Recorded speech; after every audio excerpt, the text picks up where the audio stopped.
I kind of look at things as like I'm going to take a look at the whole space. I'm going to take a look at the universe, and there are things that commonly come up in the universe, and I'm going to like make fun of those things. And then I think people, because a lot of these things are intrinsic to the experience, when they're consuming true crime, they can recognize sort of the echoes of what the genre provides. And so if I can if you listen to my show, I say this all the time, that nostalgia is a big part of my show. And nostalgia is about remembering, something. And I think even like that can be 20 years ago and it can be 10 minutes ago. And so if I can take sort of the memory of a moment and give someone sort of that feeling of this feels familiar and, push it through, I like that's sort of my approach. There are plenty of things that I could do that are in the true crime space that are like specific cases that I could really, I could send up, and I don't do it because I don't want to harm the families and I don't want to necessarily make fun of it unless it is a sort of a pop culture reference to something specific. That's Jason Usry, the creator, the producer, writer, and head elf of the true crime satire podcast, Santa May Be a Criminal, and a forthcoming podcast on missing persons cases called Missing in a Moment. This is the Silver Linings Handbook podcast. I'm Jason Blair.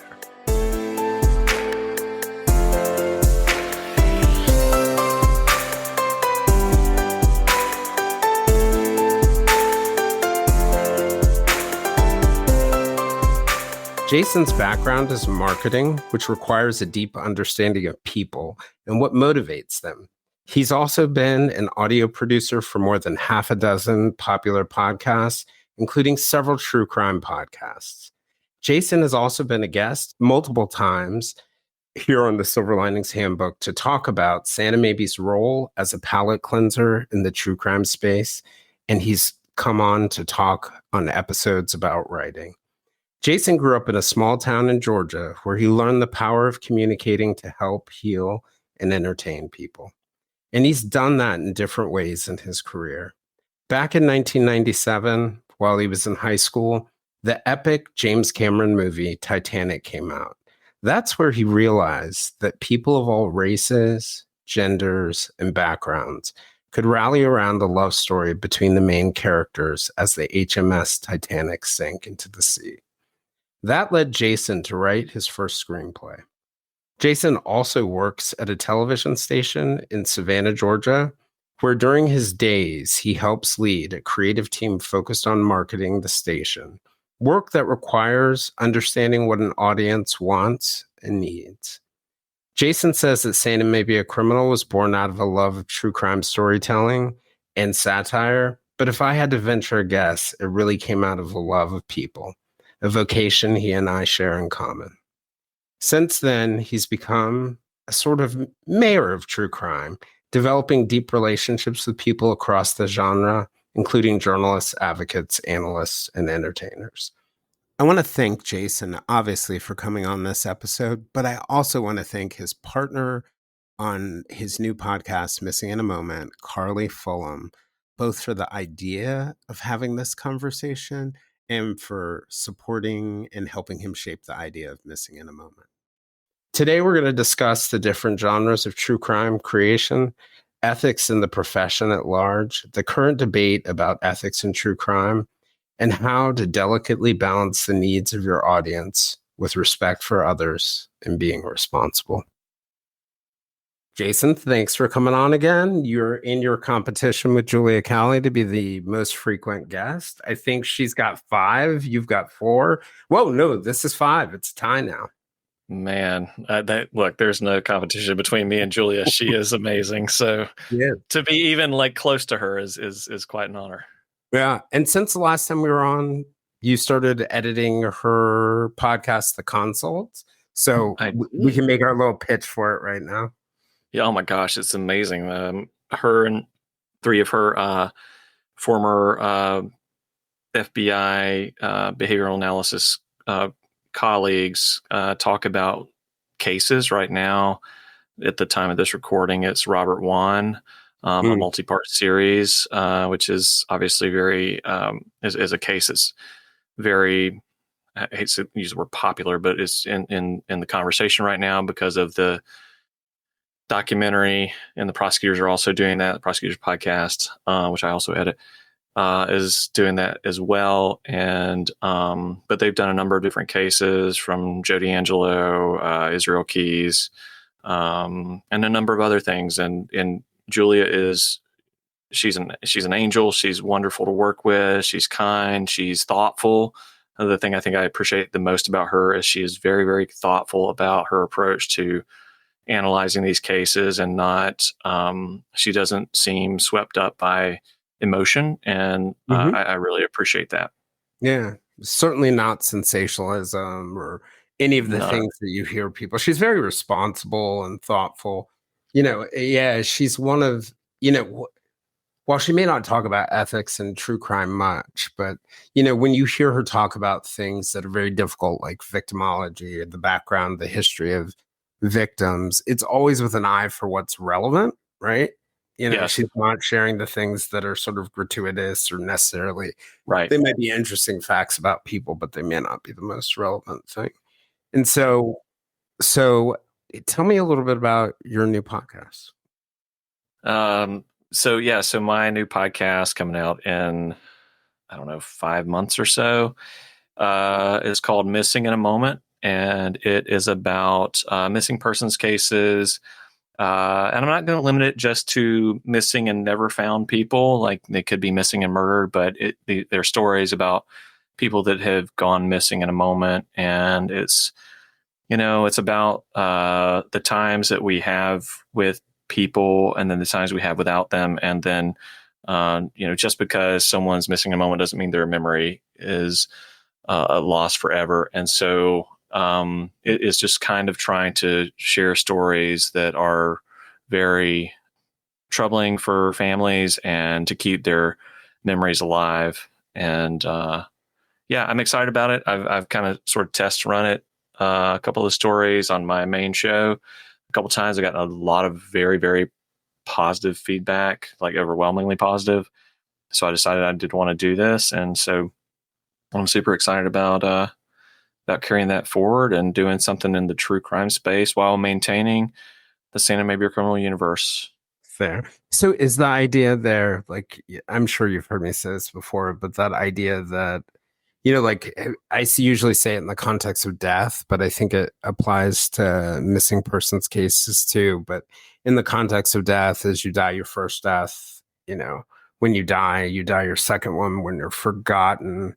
And, Mm-hmm. just thinking about a lot of the conversations that I've had with victims' families over, I don't know, the last year or so, um, there is an importance to them, beyond even necessarily just solving the case, not just solving the case, but that their loved one isn't forgotten, that they don't forget their loved one, like Sure. on a very deep level, not wanting to forget a couple of them have talked to me about not wanting to forget the sound of their voice, but that other people don't forget them, or that idea that when you have a loved one who's missing, the world moves on eventually without you, and you don't. And I think people fear that. Sure. Well, certainly not as much as fearing losing their loved one, but it's a compounding loss as the world moves. Yeah, sure. I mean, the trauma remains with them, especially, in cases where they are continually re-victimized through media or whatever.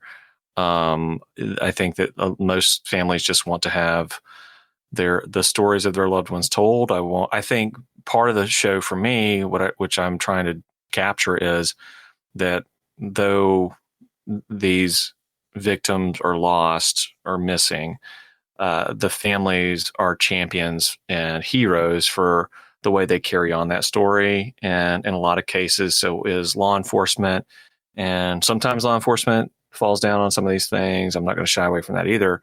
But I think that there are a lot of heroes and stories of missing persons. And I want to make sure that all those people are recognized. And also, if we have you know, good leads on suspects, if there's good information on people that, you know, we can talk about, then we'll talk about those as well. But the point of it is really just honoring the memory of people who've gone missing in a moment. And because it really is like, looking at these cases, you know, it's, you know, Morgan Nick was, you know, eyes were off of her for That literally like 2 minutes. was that one of the ones you did on the? That That's one of was, the ones yeah. you did on the Santa Maybe a Criminal feed. What Yeah, happened in that her was, case? so yeah, so she was at a little league ball game, and I want to say it was 1996, and she went to chase fireflies with some friends. And on the way, but when the game was winding down, she was coming back, and she stopped to tie her shoe, and you know, her friends were running back, and one of them hung back with her, and she said, "I've got it." And then she was, you know, snatched, and has never been found again. There's a very good suspect in that case. But I mean, the point is like, and her mom was, you know, did everything right. Her mom did not, you know, want to take her eyes off of her. You know, there were plenty of people around. I mean, this seemed like a very, very safe place. And, you know, there's a good documentary that ABC News did called Still Missing Morgan. You can find it on Hulu right now. That goes through a lot of that specific case and the specific suspect they end up kind of looking at. But um, it's an extraordinary thing that in so many of these cases you have literally minutes of time that go by that, you know, someone is not seen and then they're gone forever. And so that's sort of the point, is that, you know, we always have to be vigilant and looking out for each other. And, um, you know, these stories are horrible and troubling. So there is that actually reminds me of something. I recently had a guest who has written about the Missy Witt case in Arkansas, and we were off mic, which I don't think she has any problem with me saying this. But I was saying, you know, this is such. Missy Witt was a teenager who disappeared from in Arkansas, also from a bowling alley parking lot. She was eventually found, and I said to her, like, "Why have we not all heard of this case?" And it was really interesting what her answer was. She said, "Oh, that's easy. Nick disappeared right afterwards," which kind of just made me think, like, how do you choose which cases to cover and which cases Right. not to cover? Because I also think about, you know, some of the things, cases of African Americans don't get covered as much, cases of Right. natives. Certainly, you know, in the trans community, there's all sorts of violence, at least, that doesn't get covered, and even disappearances. So how do you balance, you know, things that will be compelling for an audience with, you know, some fairness and equity in in what you pick, because there's a natural desire to be able to relate, right, to the Yeah. people that we're listening to. So how do we make people, I guess, who may not look like us or may not have the same sexual orientation as us or the same, how do we make that relatable to people, the humanity? Well, I mean, I think that, you know, I mean, for me, it's about storytelling. Storytelling is about finding the common thread, the theme that binds us all together. There are certainly common themes and common conversations that bring us together. You know, a lot of my screenplays, I've never been a pirate. I wrote a pirate screenplay, but I found the things that connected with me and I thought would connect with other people. I've never been a zombie. I wrote a zombie movie. But I think, and a lot of those, you know what I mean? Like the point is, like, I mean, this is sort of a rambling answer, but I think there are common themes that people relate to. And I think everybody can relate to the fact that, loss is devastating, and having loss is devastating. And I think that those, Universal, right? It's yeah, universal. absolutely, 100%. And so it's, it kind of goes back to like that idea of that moment where you noticed everybody was bonding over Titanic. It didn't matter what Absolutely. or it didn't matter that the power of storytelling is that you're able to kind of make those connections. Which kind of brings me to I think one of the things that sort of inspired me to have you come back on was Santa May Be a Criminal. You know, there have been a lot of debates recently around true crime and what, you know, there's the broader, bigger debate about what it's supposed to be ethically. Acutely lately, there have been some debates that I've been a part of about, you know, journalism itself and how that sort of applies, like fact-based reporting to the different types of podcast, or they're not podcasts, different true crime creators. And one of the things in those debates that I've heard people say is, you know, that it can't be entertainment. But I think that there's a kind of sort of, you know, we can debate about the semantics of what entertainment is, but generally most things that we do outside of, let's say, our work and raising our kids and stuff like that is entertainment. And you know, for a lot of people, I think a lot of people who are on the victims advocate side of it and families in this debate, not all of them certainly, but some of the prominent people, that if you are not doing true crime as a form of advocacy, they don't consider it ethical. And one of the things I find really powerful about your podcast, Santa May Be a Criminal, is that it is all satire, it is all entertainment, but it also allows us to have conversations about things that are super uncomfortable, super difficult to have otherwise. You had mentioned to me that you had become nervous about doing true crime episodes that were not satirical like Santa May Be a Criminal is. What was it that helped you see that this was something important? And what really inspired you to take this leap? So, like you and I had discussed before, I had been quite a bit nervous about taking on actual true crime. I had been leaning into sort of the safety of the satire of Santa May Be a Criminal, and I was comfortable in that space because that has been the vast majority of my work professionally has been, well, in terms of narrative storytelling, has been actually fictional. It has not been documentary or true life stuff. So I was very nervous about that because I felt like there was, you know, there's an extra responsibility to the families and things like that. However, I had a number of different people who suggested that I give it a shot, and they thought that I would have a different approach in the storytelling than many other true crime podcasters. So I decided to do that. And Carly had mentioned Morgan Nick's case to me. And I looked at that and I was really struck by the imagery of the fireflies, which comes up in that case. She had gone missing while after she had gone to catch fireflies with her friends. So I thought that was a really powerful image, something really powerful to start with. And sort of through that, the idea of theming the episodes based on something specific to the victim or to the case sort of was born. When we were talking a few weeks ago, you mentioned that you'd gotten a surprising call from the mother of Morgan Nick. Could you tell us about that and what it meant to you to get that call? And I produced that episode to drop on February 3rd, which is National Missing Persons Day.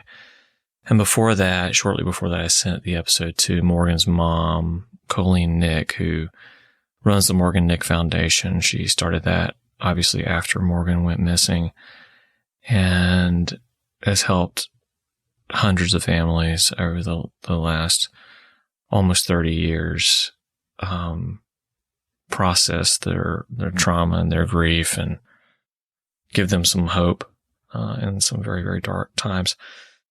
So I sent the episode off to Colleen, sort of hoping I'd hear from her, but I didn't. And then the end of May, I got a call from an Arkansas number and a voicemail, and it was from Colleen Nick. And she asked me to call her back. And we had this really amazing conversation where she thanked me for my work. She said she's very distrusting of a lot of content creators because many of them they don't really do their research. They sort of play fast and loose with facts and things like that. But she thought I'd done a very good job of the research. And she was very, very grateful for the way that I told the story and the empathy I showed their family and just my approach with the content or with the case. And it was just a really great conversation. And as I told her, going back to the fireflies thing, I started to see one firefly every night for weeks leading up to that. And the night that she called me during the day, but that night I stepped outside and I stopped counting at 12. And that was the only night before or since that I've seen more than one firefly. And I continued to see one firefly. So I kind of feel like that's Morgan saying thank you. And I certainly hope that Missing a Moment does her story justice. It helps keep her voice alive, and that the other cases that we pursue and share will, I hope the families and of those missing persons, and I hope that their memories are really, really are honored in a way that is special. So one of the things I was just really curious about is like how you decided to use, and now you're venturing into something that touches a little bit more like advocacy and storytelling podcast. But how did you originally decide to sort of use comedy and humor, and how do you walk those lines of being the type of creator you want to be? Yeah, I mean, that's a good question. It was a long question, by the way, but it was a good one. So, I think comedy is... Jason, it's what happens when you've covered the White House and you only get one question. You sit. I know. No, I think comedy is a way that we can all sort of come together. You don't laugh in a different language. Like comedy is sort of just like a common communication with people. And for this podcast, like I wanted to write something that was funny, and I don't know that like the social commentary really was in the calculus in the beginning. But as I continue to sort of look at like, I want to examine these tropes in true crime, I started to find more of them, and I started to like examine more of them, and I started to like delve into how I felt about more of those things. And I started to say things in the show that I think have resonated with people, because I heard they have.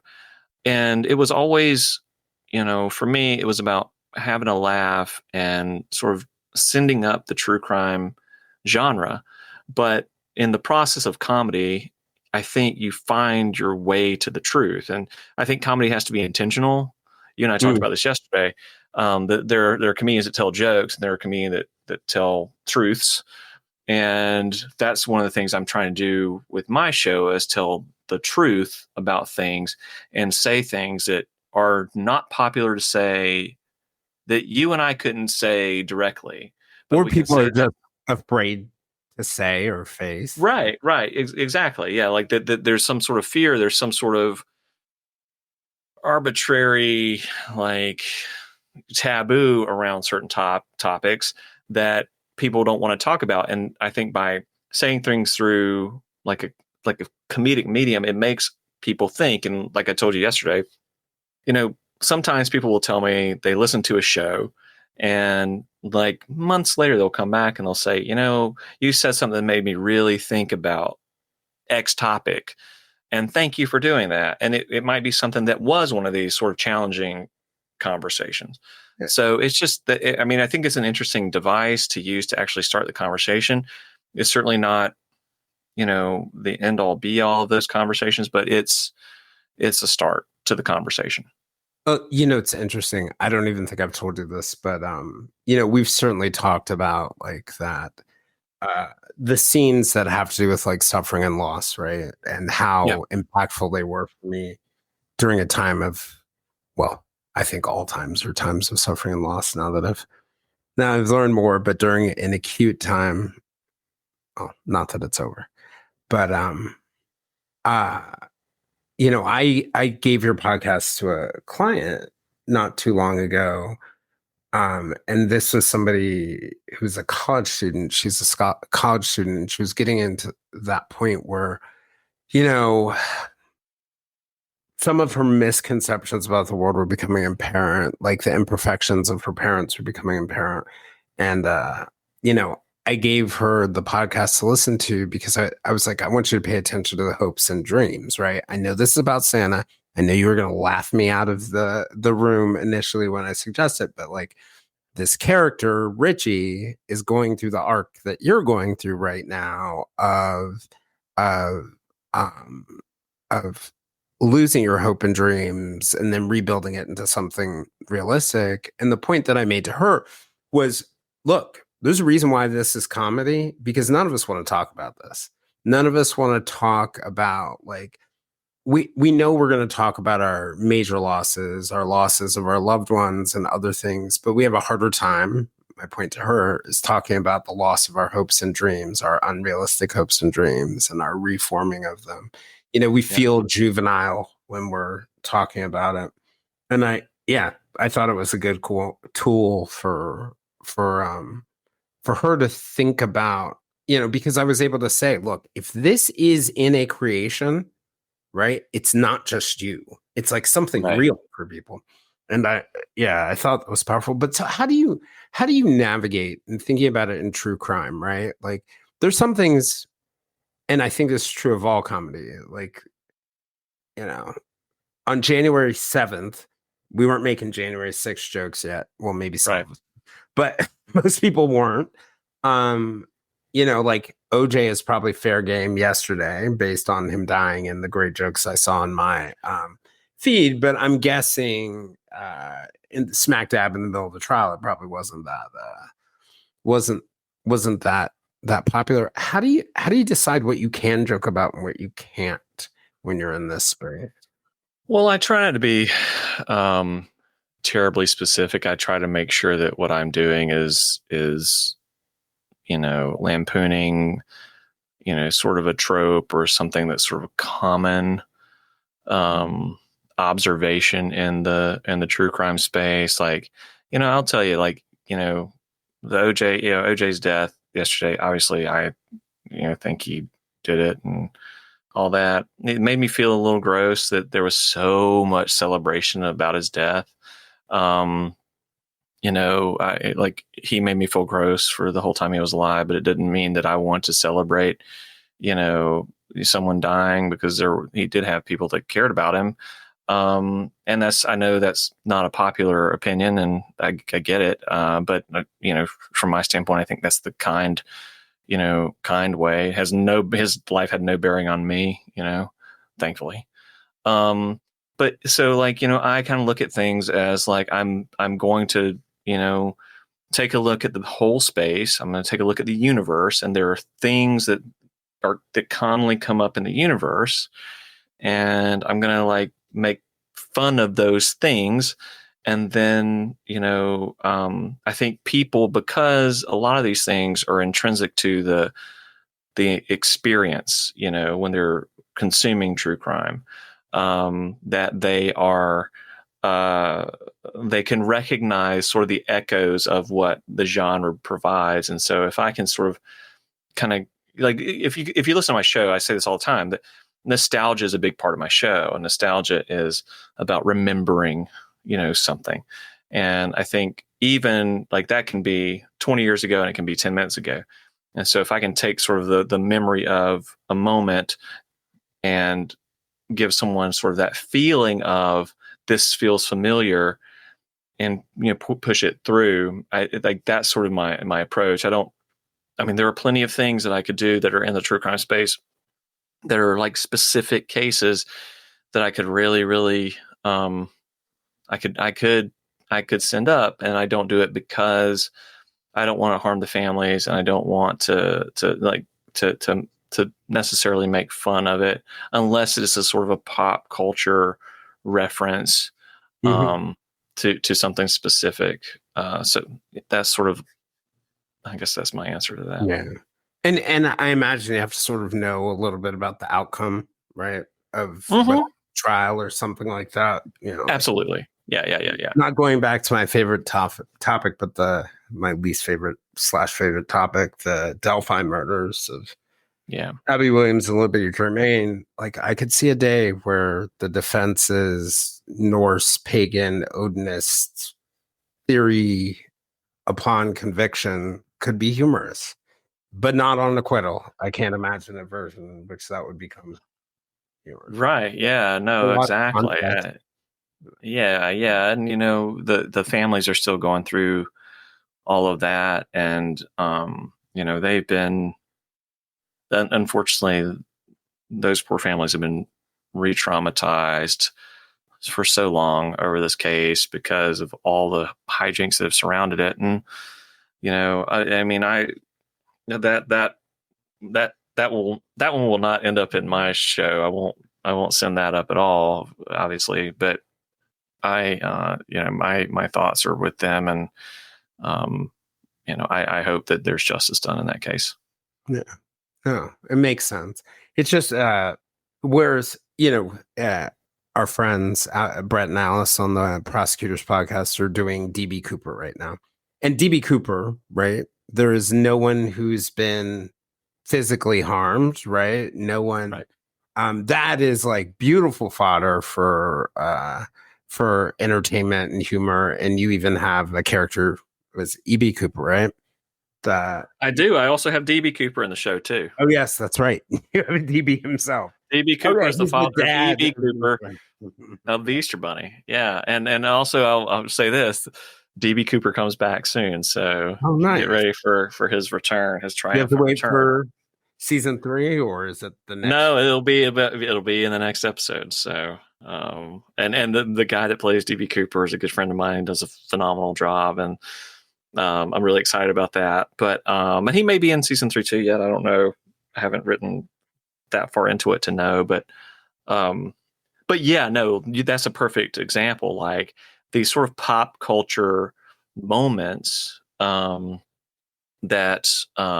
crime moments. That was a nonviolent crime. It's this massive, crazy event that has captured everybody's imaginations for 45 years or whatever it's been.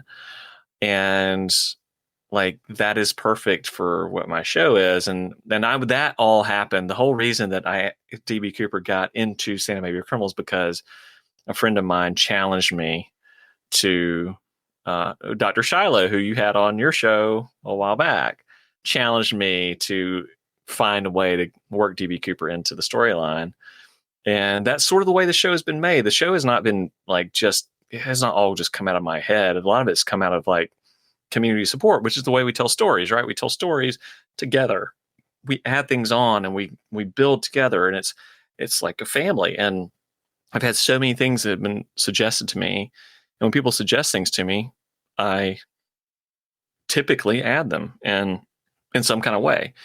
And it's like when they hear them, it makes them feel like, oh my gosh, he listened to me, or oh my gosh, he connected. It's like, yeah, and it gives them makes it more human, right? Like the more hands that are in it, the more perspectives and lenses on the world. Absolutely. I mean, and I love that. That makes me like I wouldn't want to just sit here by myself and just write whatever comes out of my head. Like I love the feedback from people, and I love people saying, "Why don't you do this?" or "Why don't you do that?" Like that stuff is fun to me because it gives me a chance to say, "I had not thought about that. I will I will go down this path or that path or whatever." And it's just fun, and it also, again, it shows them that I care about what they think and feel, and that they're a part of the show. And so that's sort of how I view the making of this show. It's not just me; it's everybody. Yeah, so I one of the things in some of the conversations around true crime that I've heard is this idea, this notion, this concept that this is like a new thing. And was recently on uh, another podcast YouTube channel where we were talking about, among other things, how it went far back into history. So I went and I looked up sort of like where how far back can we find true crime stories. And, it sounds like we can find them as far back as recorded history went. In ancient Egypt, there are references to what we would consider crime stories. And they didn't, we cover the trials and we make all that stuff dramatic, but the Egyptians made the swift punishment very dramatic. They were using it for a very specific political purpose to let everybody know that justice was swift. And um but storytelling around crime has existed as far back as we have record. Why do you think we want to tell stories about crime? I mean, the most the strongest instinct is survival. And I think that crime stories, I think we hear this a lot, that why are women typically more likely to consume true crime content than men? And some people posit that that is because it's sort of a warning to them, or that it's sort of an awareness thing for them, because women are more likely to be victims of violent crime than men are. And it is sort of some sort of subconscious defense, or awareness, mechanism, learning mechanism. I think that sort of the thing. I think that, like, people, and I don't know, look, I'm not a psychologist, I don't know any of that, but It's funny, Jason, you say that a lot of people say that's why a lot of people go into psychology. well, Try to right. understand the world around you and make yourself feel safe. Yeah, right. And I think that that's a big part of it. I mean, that the greatest instinct that we have is to survive. And I think any way that we can educate ourselves uh, to enhance that ability to survive is probably something that's very attractive to us, and just in terms of our innate, learning. And so I think that could be part of it. I also think that people love to be thrilled. People love to be entertained, and we talk about true crime, and I know People we're love talking mysteries. There's a people human desire to figure things understand, out. to have right. Absolutely, yeah. Like that's one of the things. With Santa Maybe a Criminal, like I've sort of built out this little puzzle of where Santa Uh-huh. Claus is, It's one of my and favorite parts. I remember, was it CrimeCon last year? It was at some point you said to me, "Do you want to know where Santa is?" And I was like, "Absolutely not." Like that would take all the fun out of it for me. yeah. And then this week you asked me to tell you, Now I know it's coming and now out, you know. and I'm kind of um, sad. I'm kind of sad. Yeah, I know. It took all the air out of the room, but it was there all the whole time, though. Like if you looked at the pieces, you could have put it together. But that is something that's interesting, that people like. Usually everything is right in front of your face. You just don't know how to fit them together, right? And so once you can figure that out, you have a sense of like accomplishment. Again, like I think people, and I know we're going to sort of talk about this, like people want to be entertained. And I think people want to be educated. And I think true crime in a lot of ways is education, because it is showing people how things can go awry. And so I think it's all of those things. It's certainly an interesting interesting thing. Yeah. The I think that there is I think a human motive to, I think true crime brings together a lot of different things. Like we have a natural desire. We want to be entertained. We want to be transported out of the space where we exist. Like we have a deep desire. Um, we have a deep desire to be transported. Just like when we go into a restaurant and all of a sudden we feel like we're in Italy or we feel whatever it is, right? And then we want to know the world around us, and that's sort of like the journalism piece of it, I think. And some of us want to do good. And I really mean that. Like, I don't think all of us do want to do good. I mean, and I don't mean that people want to do bad, but like we all have, there's a set of values, right? And some Of people care course. about power, some people care about recognition. Not to say that you don't. Some people care about money, some people are deeply wedded to tradition, right? And that, and I'm simply saying that for some people, doing good is the value that drives them. And I'm going to come back to this point in a second. And then many of us want to solve puzzles, but puzzle solving, entertainment, and understanding the world around us, I think are natural sort of like meta human desires, regardless of what your values are. But helping people, I think, is slightly different because I think helping people competes with many other values. And I think a lot of us who get into the space do want to help people. But I don't think that necessarily that is always the biggest draw for people to the space, which creates sort of like, I think, a complication for a lot of people because you have a number of creators who have a deep desire to help people, and that it may be secondary for a good chunk of the audience, if that makes sense. Yeah. Yeah. I mean, I think there are four dirty words in podcasting. I think it's ethics, advocacy, journalism, and the dirtiest of all is entertainment. Right. Yes. And like those things have various definitions, based on the different person you talk to. And none of those things are bad in and of themselves if they're handled the right way. But I agree with you. I think that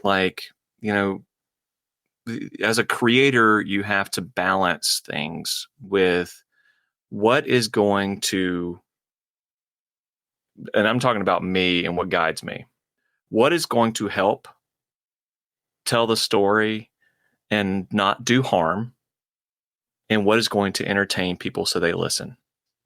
Because if people listen to my show, then the next person that I'm telling, I might get more audience and more and more and more. And then like the value of me trying to do good for somebody and not do harm will hopefully magnify from that space.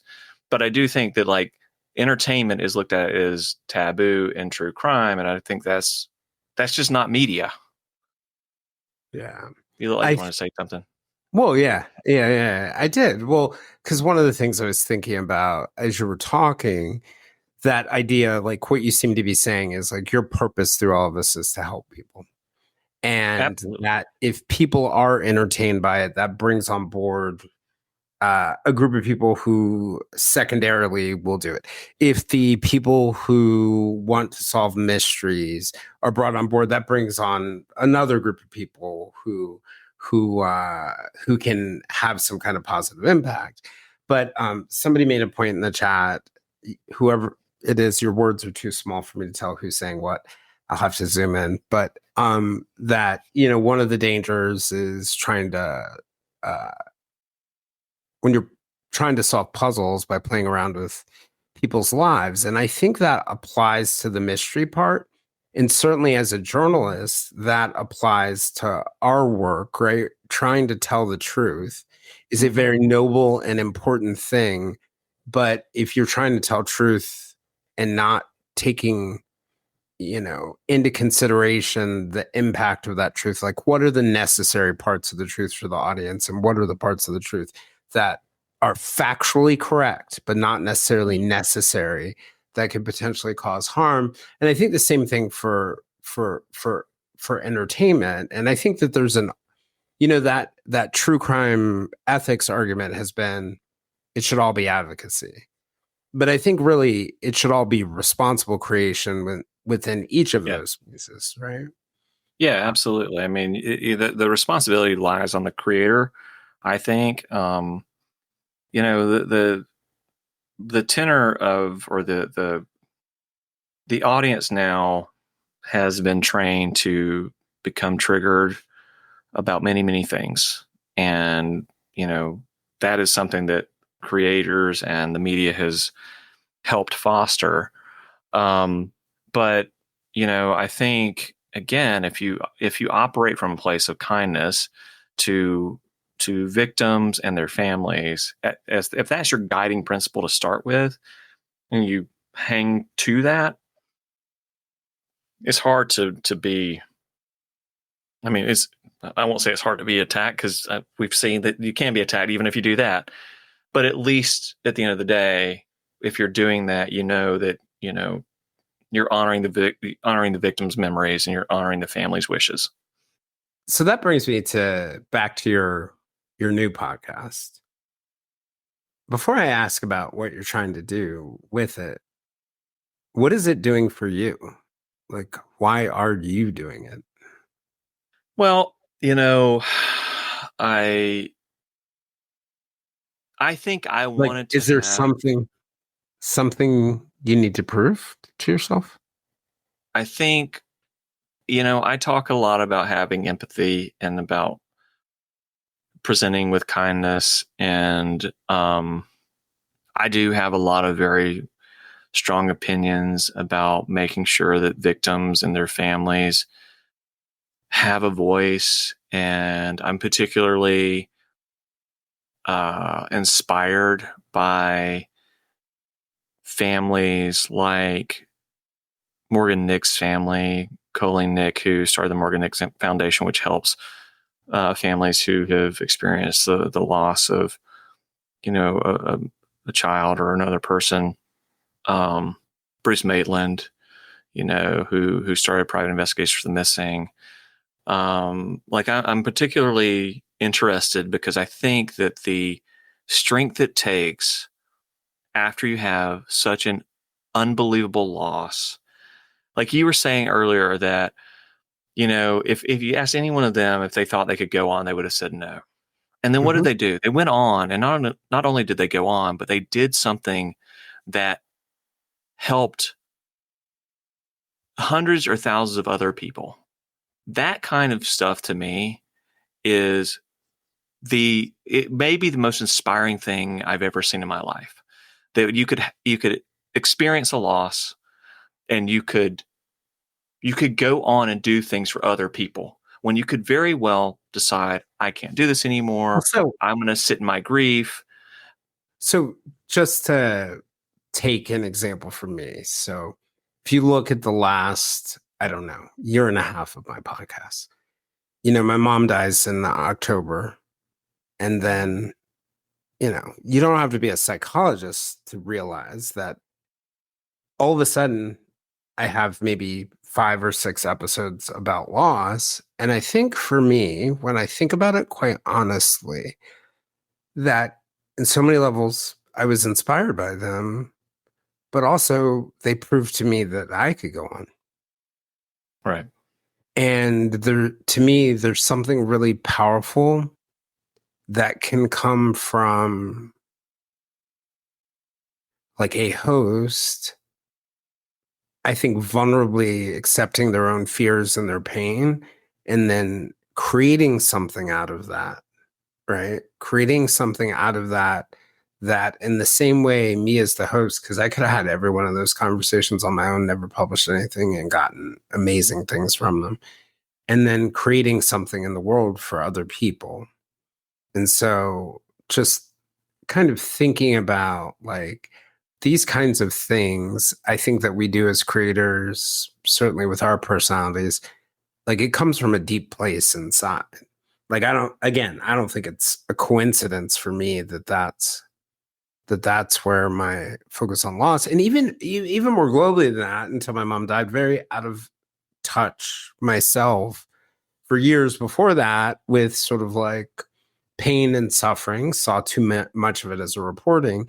And I think it's almost like exposure to it for me, but yet this good thing is coming out of it for you. So I guess I'm kind of getting at like, what is the deep place? Like people don't just pick missing people out of nowhere.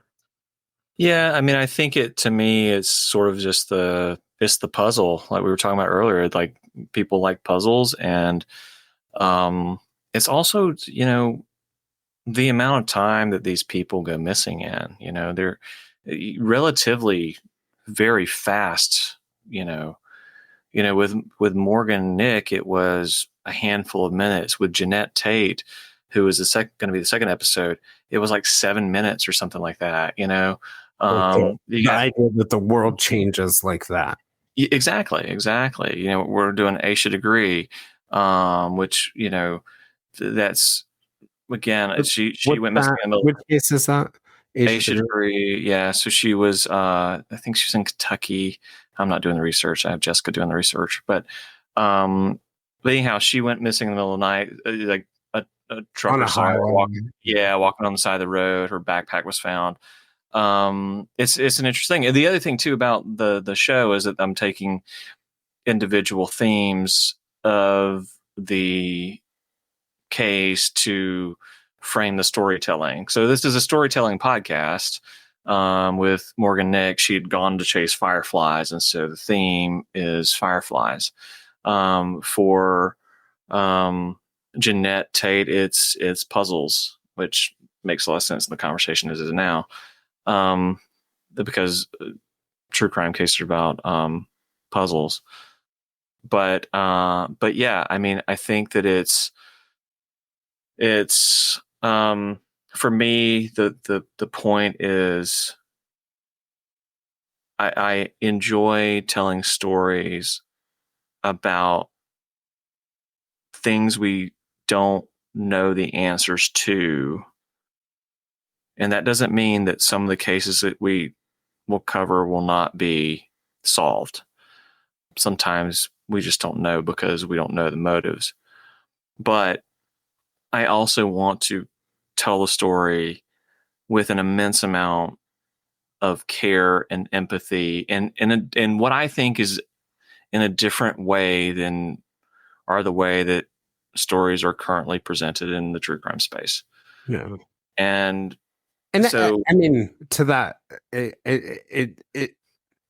don't know, it just makes me think that like sort of part of what motivates me, and this may be something you want to explore for years, is is being able to tell the stories of the people who go on is super powerful for me yes, as well. And just imagining that element. So Kristen, our buddy Kristen, made the comment 2 years ago. Monday, I lost my mom. I've loved all your thoughtful musings on grief. They truly are musings, Kristen, because I certainly haven't figured it out. And it's a rotten club to be in, but a comfort to share with like-minded people. And to your point, Jason, going back to vulnerability, being willing to be vulnerable about things. I yeah, thought I would probably talk thank you, about my Kristen. mom once. Yeah. Thanks, Kristen. And, Kristen, I think it's a process of finding peace in my grief. And I'm so unbelievably grateful for my listeners and my guests to be able to have these kinds of vulnerable conversations with them. Because I think, again, it goes back to what we were talking about, hearing about other people's suffering and going on and hearing about, I think I will just say, and I've said this 500 times, and what was I? I was, I was in New York today, I don't know, today and yesterday. Um, I was in New York yesterday and I was talking to the girlfriend of one of my closest friends, and we hadn't seen each other in person since my mom died. And I like broke out crying and she's like, "Oh, sorry." I'm like, "No, I'm having a blast because this is my favorite thing to do." And I remember her mom got early onset Alzheimer's in her 40s. Her mom's still alive many years later. and she's suffering. And it opened up this awesome conversation about what her mourning process was like. And, the fact that her mourning had actually begun long before. And I guess I'm saying all of this to make the point that having these conversations that are open and vulnerable on our shows, whether it's about missing people or it's like the other things in satire that entertain people, we probably have no idea the healing effect, just like Kristen's comment, the healing Yeah. effect that some of it has for people. And then there's the opposite side of it, right? Like if you're being irresponsible, you may not even realize the damage. Yeah, That absolutely. Absolutely. And I think it's important for us to, And by the way, like I think possibly unpopular, like being a victim's family member doesn't mean that you can't have damage. It's not like a blank check. yeah, agreed, 100% agreed. That doesn't mean that you can victimize other people. Yep. It means that you have been a victim and you And are in a traumatized. And Yeah, in a way, there's you have to be even more on guard, right? yeah, I agree. Absolutely. Because you now have something that people can hold against you as you think you get a pass because you're this person. And so, yeah, you have to be really careful about that. And again, I think it goes back to like, can we just treat people with the utmost respect and humanity that they deserve? Every single person deserves it. Um, the What do you think our listeners deserve? our listeners, Yeah, what do they deserve from us? I think they deserve honesty. I think they deserve compassion. I think, from Santa Maybe Criminal, I think they deserve laughs. I think they deserve um, feeling included, everyone. But I also think that they deserve us to hold ourselves accountable when we make mistakes. I think they deserve us to be vulnerable, just like, you have been incredibly vulnerable. I've tried to be vulnerable. Um, you do a much better job of it than I do. But I think that they deserve that because I think that what they deserve is to see us as real people and to know that, guess what? You know, we're going to Just like make, you. yeah, we're going to make mistakes. The Mhm. difference is like, we're going to make mistakes on a microphone and you're not, unless you get a podcast and then you'll Except get to do it for too. our advantage, we have editing software. They don't. That is true. That is true. That is true. I edit out a lot of mistakes all the time. But yeah, I mean, I think that they deserve to know that like we're real people, and we know that we sometimes we come at things from the wrong angle, and to give us the grace that, you know I can say something today, and something can be brought to my attention tonight, and tomorrow I will have learned from that thing. And I hope that they give me the grace that the growth span in the 24 hours that I could have achieved if something changed. Like, I think that is something that's missing right now, is that we do not give people And grace to to give yourself the grace to like adamantly argue something and then realize you are unbelievably wrong and flip. absolutely. Absolutely.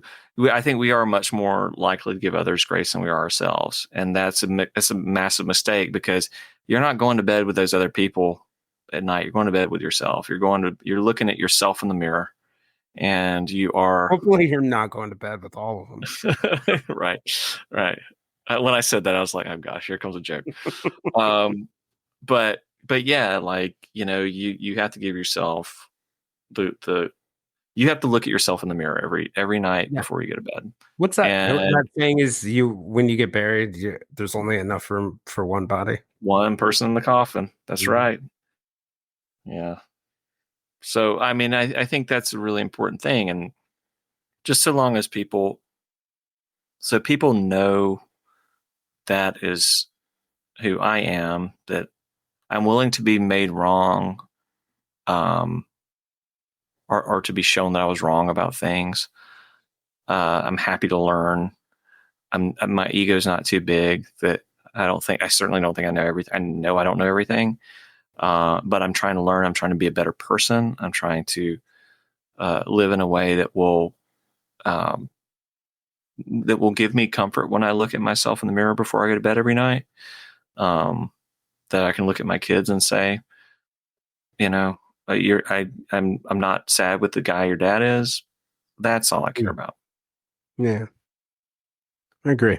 It's what matters, right? Mm-hmm. Yeah, and I hope our listeners can give themselves grace too. I do too. Yeah, yeah. Because it's ugly. It's an ugly. There's a lot of ugly conversations going on right now, and people are getting wrapped up in them. And I've done the same thing. I'm not throwing shade on anybody else. I've gotten as in the thick of it as anybody. And we can just remember that whatever we're arguing for is probably nothing compared to what the family is hoping for, or what the other side is hoping for in terms of upholding the system. And so long as we understand there are two sides to it, that's good. We can both have our individual opinions, but we don't need to attack each other over them. There's no reason for people to be threatening other people or to be, making other people feel bad or whatever. We have a responsibility to be adults and to emulate the right behaviors for people that we want to act in that way. Right. Right. No, it makes sense. It makes sense. So I'm going to ask you the hard question now, as the mayor and the person who brings us all together. Except for me, I'm like a sniper hanging out in the objection. Oh, that's just not fair. Yeah, no. How do you bring us all together so we can talk? Well, I think that's a really hard question because I have thoughts and I don't know if any of them make any sense. For me, I have been, on a few occasions, I've been sort of a neutral party between two different sets of ideas. And I am able to take my personal opinion out of it, see both sides, explain to both sides that I want there to be a reconciliation. I want things to remain not personal. And that's how I try to broker some peace based on my individual relationships with people. But I can't That do that. Doesn't work on a mass scale, right? Yeah, I can't do that for everybody. I can only talk about it in a very micro sense. Maybe it's not about being perfect. Maybe it's about just doing your small part. Maybe that's right. what it's. Yeah, and maybe it's about going back to what we were saying a minute ago. Like maybe it's about both sides actually putting their egos aside and saying, okay, let me take a step back. Maybe I was wrong about this. Can we have an actual conversation with the other side and get to a place that is civil? Well, going back to your point about vulnerability, right? And our point about suffering, right? Like there are very few things that are universal, right? Mm-hmm. Suffering is one of them. Yep. I think if we could, and there's that Longfellow quote that I love that's like, if you could see, and I'm going to butcher it right now, if you could see into every man's heart, you would find such sadness and sorrow to forgive all hostility. I wonder whether, like, part of the answer to bridging our divides is to share our suffering. Like, one place that I can think of is like when I post about my mom being dead, I have a bunch of friends from high school I wouldn't do for all the money in the world. The point that I was making was about suffering and it being universal. And I remember when I posted that my mom had died, a bunch of friends from high school who I long stopped talking to, right? Because their politics were just so far to I don't even want to call it the right. They were on some cliff compared to mine. Um and they responded with love. They responded with compassion. They responded with their own stories of loss. And it's interesting because it's probably rekindled a couple relationships I would have never thought would have rekindled. Um, and I'm wondering whether maybe that's the connection, like seeing somebody, a lot of bad behavior comes out of people's kind of solving something for myself here, hurt, right? Like even some of that egotistical behavior that you see, or some of the attacks that people make, it comes out of their own hurt, Mm-hmm. right? Um, and maybe that's the thing that can unite us, like an acceptance of an appreciation for each other's suffering, but that would require people being vulnerable. Yeah, I mean, I think, you know, I think the world as it is has hardened us in quite a number of ways. I think, as someone who has worked in the media for 20 plus years, I know you did as well. You've been able to see, I think, the way that the mass media has impacted public conversation. And I think when you were in it 20 years ago, it was less driven by what I think were reaction to the marketplace. When we put a premium on the value of an advertiser's dollar over the value of the impact in a human being's life, bad things happen. Like we're If it bleeds, it prioritizing. leads, right? Yeah, we're prioritizing the wrong thing, and that's not a popular thing to say in my space, but it's the right thing to say. And sometimes having courage is saying the thing that's not popular, but saying the thing that you believe is right with your own convictions. And I think that is another thing about vulnerability. Like sometimes being vulnerable is saying, I'm willing to take hatred for saying something that's not popular because I know it's the right thing too. And there aren't enough people willing to do that right now, I don't think. I think, I hope I am. I think you are. I have no doubt you are. I hope I am.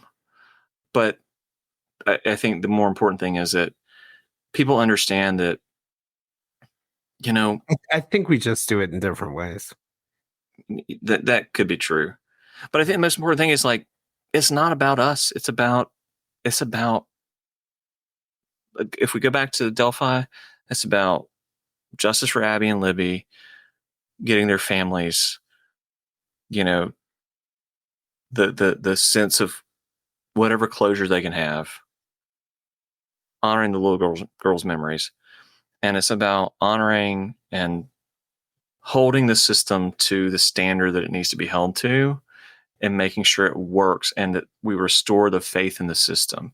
Because right now it's on very shaky ground. And I have my own opinions about why that is, but like those things are the most important things in that specific case. And that's going to be the most important thing in all the cases as we move forward, because since the Why since why do you think it's on shaky ground? I think I think there have been irresponsible decisions made. By what? Well, Everyone? you Politician? don't always. I mean No, every or no, I know. I think that I'll say this. I think there have been some. Well, I think frankly, I think the defense has made some bad calls. I think Judge Gold has made some missteps, and so I can see where both sides would have cause for alarm and for upset. But again, I'm not a lawyer. I'm not a jurist. I'm a media person, and I try to follow the case as little as possible. But what I do see is I see the outrage in the public, and it's that's what's troubling to me. And I know enough to know we need to come back to a place where we can all talk together in a civil manner. Yeah, I hear you. All right. Give you a chance for any closing thoughts. If you want to tell us about anything that's headed in the future or any of your hopes for, I mean, it's obvious, Jason, that you care about people in the space. You care about listeners. You care about it being a place where you can sort of help people and heal people. And, one of the things, you and I are a part of a group of podcasters who got together to support each other. And, at first I thought, oh, this will be like technical assistance. We'll help each other. But then I realized, oh my gosh, this is therapy. Like many of these Yeah. people are on the edge. They are ready to quit. I mean, Yeah. I think people would be surprised at how many and which people are ready to, like, they're 2 seconds from jumping out of doing what they're doing. What do you hope for the listeners, hope for the creators, hope for? Well, I hope for the listeners for this, I hope I wasn't too rambling and crazy. As usual, we didn't stick to the outline, and I'm grateful for that because I love having just conversations with you. This is how, if they want to look into our conversations, this is how they go. It's just this great back and forth. So I hope for the listeners of this, I hope that they have found some nugget of something meaningful, and they have re-examined the way that they have perhaps interacted with others and things that they disagree with, and maybe next time think maybe they could operate with more grace, or that they could also demand more grace from the other party, depending on which way that goes. So I hope that for this specific thing, for listeners of Santa May Be a Criminal, I hope that they realize that the humor and the satire in the show is always with, like, in my mind the whole time I'm writing that is with a hopeful end in mind. It is never malicious or vindictive. It is always coming from a place of real respect for creators, uh, real a real laugh about the tropes that we see, but also a love for people, and a love for storytelling, and a love for the South, and a love for Christmas. For future listeners of Missing in a Moment, I hope they understand that what I want to do is, like I said, and I'm going to say in the show, just because someone's missing in a moment doesn't mean their memory is lost forever. I think that's really important. I think that the people that have been left behind by loved ones lost or abducted or murdered, those who have the strength to go on and do something special to help others, like, it's a super power to me. And I have so much respect and so much honor for those people, and I want them to have their organizations uplifted and supported. And so, like, I hope that that show really honors the stories of the missing, and really uplifts those who are continuing on in their memory. And yeah, I hope people will listen to the show. If you'd like to join me for more discussions with other listeners, we can be found on most social media platforms, including a listener-run Facebook group called the Silver Linings Fireside Chat. For deeper conversations with our guests and live conversations with listeners, you can join us on our Patreon at www.patreon.com /The Silver Linings Handbook. I'm Jason Blair, and this is the Silver Linings Handbook podcast.